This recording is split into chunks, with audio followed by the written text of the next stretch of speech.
Warning. Before we get into tonight's conversation, I want to frame something clearly. This episode isn't about defending a party, attacking a party, or replaying the same arguments you've already heard 100 times this week. We're stepping back and asking whether the constant emotional intensity we're living in is actually healthy, or even accurate. We're talking about media cycles, social platforms, outrage culture, and how quickly we're pushed to react before we even have time to process. If you're listening tonight expecting a political cage match, that's not what this is. This is about awareness, about whether we've confused volume for truth and urgency for importance. Take a breath. This conversation is about perspective, not panic. Let me ask you something. When was the last time you felt calm about the state of the country? Not distracted, not scrolling, not reacting. Actually calm. Because if you turn on the TV, open your phone, check your notifications, or scroll any platform for more than 5 minutes, you're told something is collapsing. Democracy is ending. Freedom is under attack. The economy is doomed. Culture is dying. Civilization is one headline away from imploding every single day. And yet, most Americans still got up this morning, went to work, packed lunches, paid bills, took care of their families, laughed at something dumb on the internet, lived their lives. So here's the question that's been sitting in my head. Are we actually more divided and unstable than ever? Or are we just plugged into a system that profits from keeping us emotionally activated? Tonight isn't about left versus right. It's about tired versus triggered. All right, let's bring in the crew. Brian, our resident spark plug, the man who can turn a grocery receipt into a government conspiracy if you give him enough caffeine. But tonight, I'm curious. Even you've got to admit the outrage cycle feels relentless. Does the fire ever burn out? Rachel, steady, thoughtful, independent. The one who usually reminds us that reality is more complicated than whatever is trending.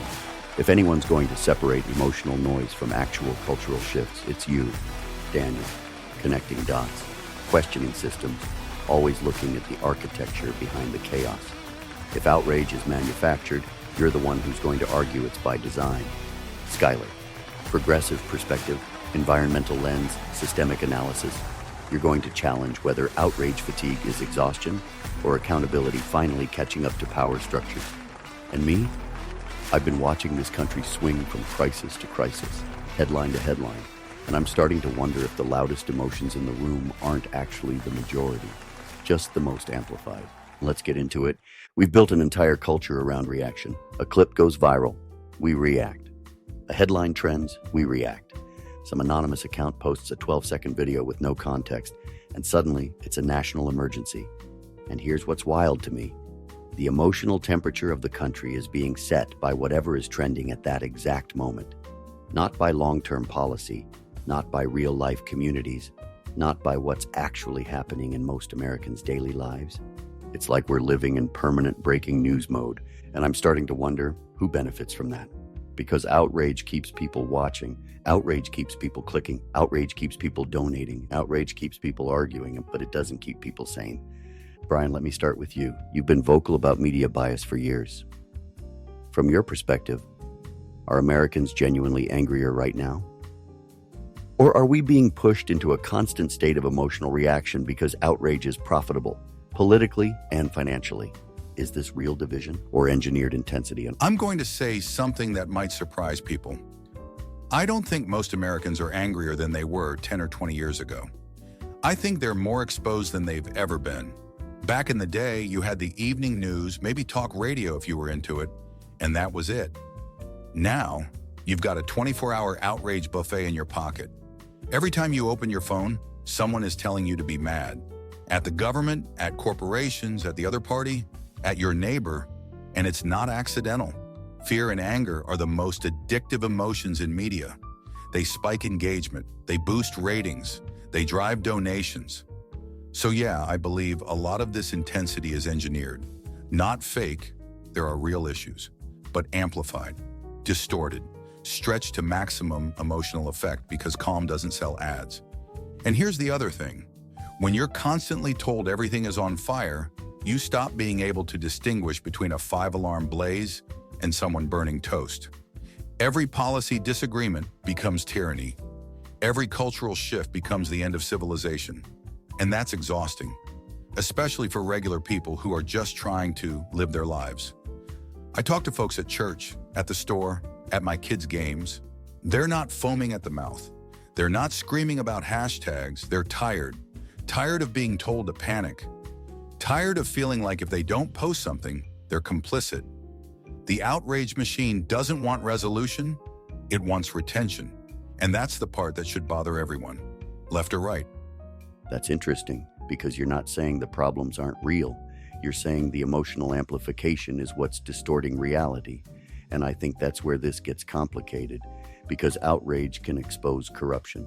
It can hold power accountable, but it can also overwhelm people to the point where they disengage entirely. Rachel, let me bring you in here. From your independent perspective, is outrage fatigue a sign that people are finally waking up to manipulation? Or is it a sign that we're becoming numb to things that actually matter? I think it's both, and that's what makes this moment tricky. Outrage has absolutely exposed real problems over the last decade. Social media has brought attention to corruption, abuse of power, hypocrisy, things that probably would have stayed buried in a pre-digital era. There's real value in that. But the problem is scale. When everything is framed as urgent and catastrophic, the human nervous system can't tell the difference between a genuine crisis and a rhetorical one.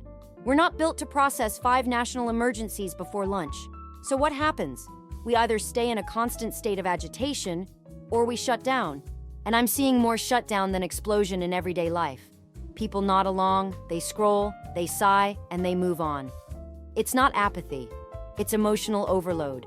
The independent voters I talk to aren't screaming at dinner tables. They're exhausted by the noise. They don't trust headlines at face value anymore. They don't trust clips without context.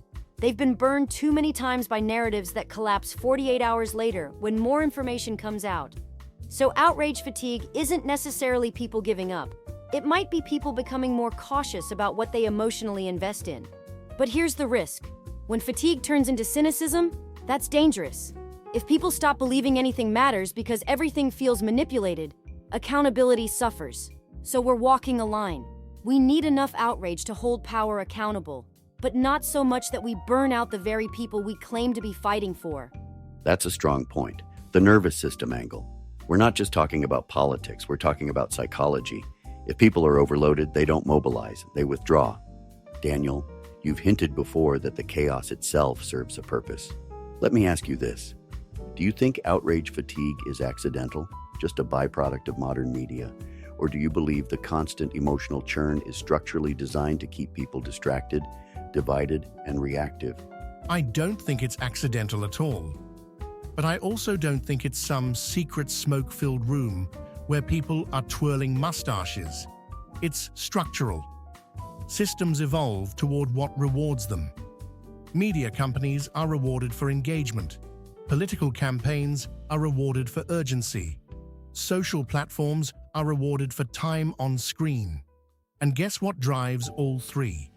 Emotional activation. Anger travels faster than nuance.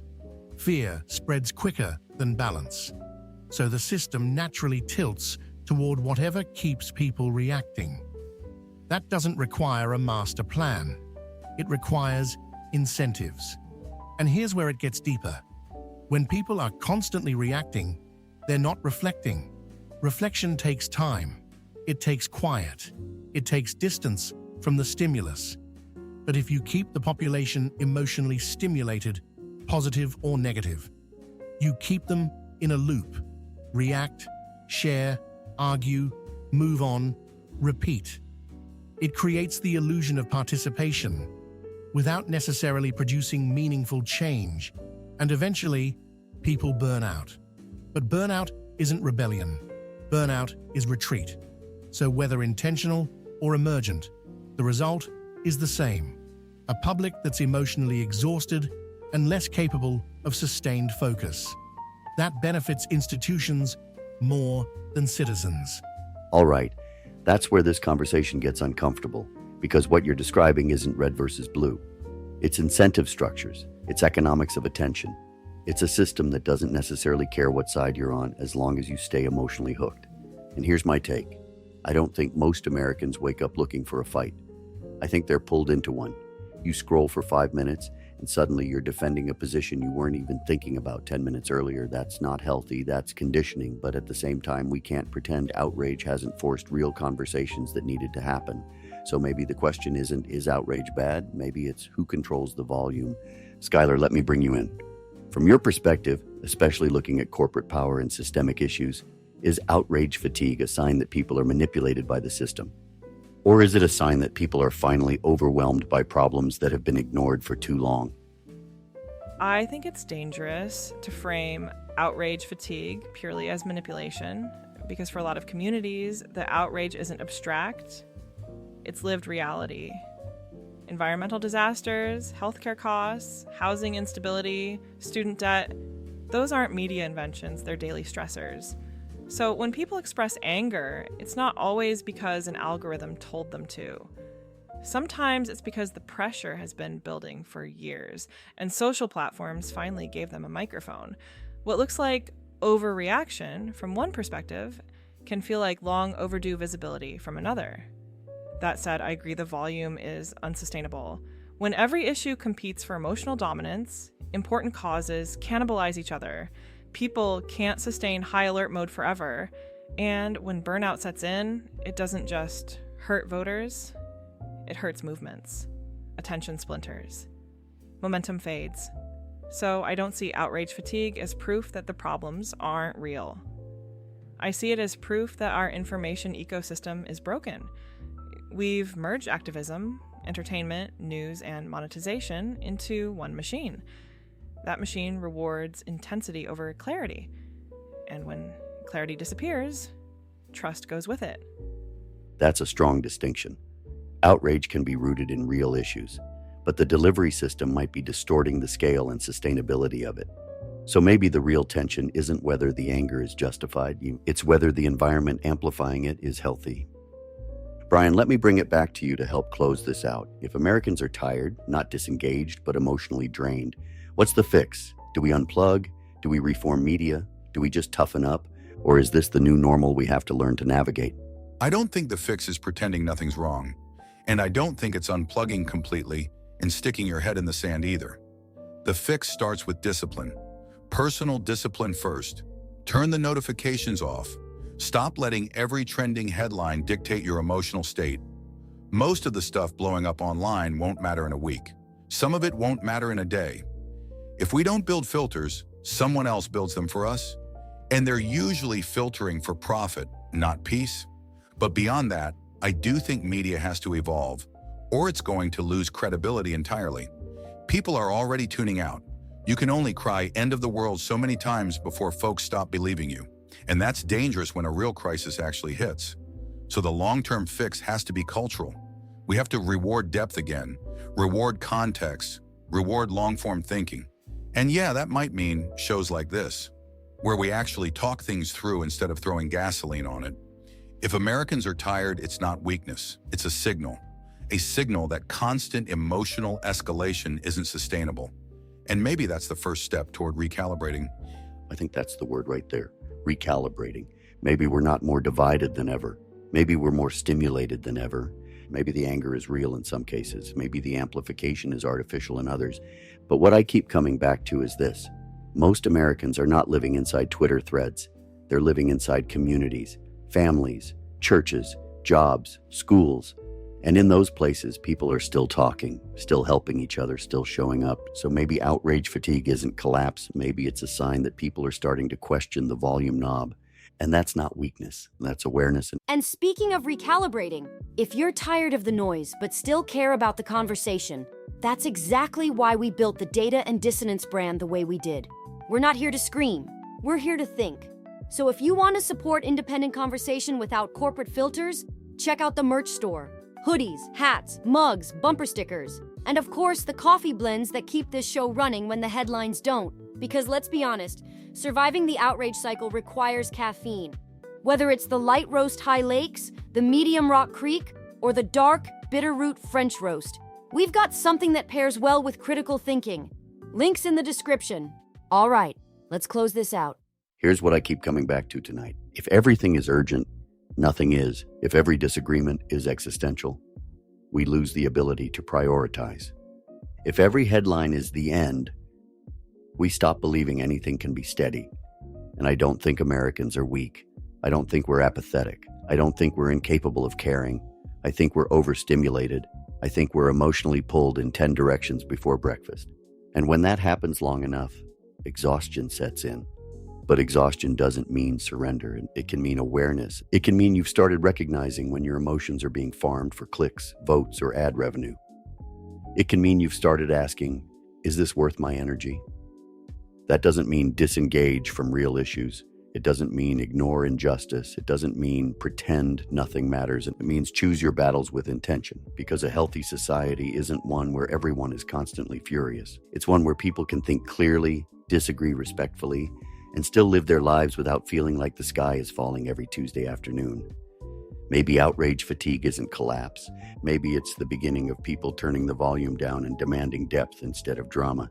And if that's happening, quietly, slowly, that might be one of the healthiest shifts we've seen in a long time. Remember to speak truth, stir thought. Tonight's episode is brought to you by the Caleb Rourke Thriller series. Because while the world feels chaotic, sometimes the best way to process it is through story. If you like political tension, power struggles, hidden motives, and characters forced to navigate systems bigger than themselves, start with The Covenant Protocol, then move into The Prophet Directive, and get ready for Book 3, Black Echo Rising. These stories aren't about outrage for the sake of noise. They're about consequences, about what happens when institutions lose trust, and individuals have to decide what they stand for. You can grab the books on Amazon. Links in the description. And if you've been following the music side of the brand, don't forget to check out Uncaged, Four Wheelers and Hallelujah, and the single Stand Tall Charlie. Because culture shapes politics long before politics shapes culture. All the links are below. We'll see you tomorrow. And as always,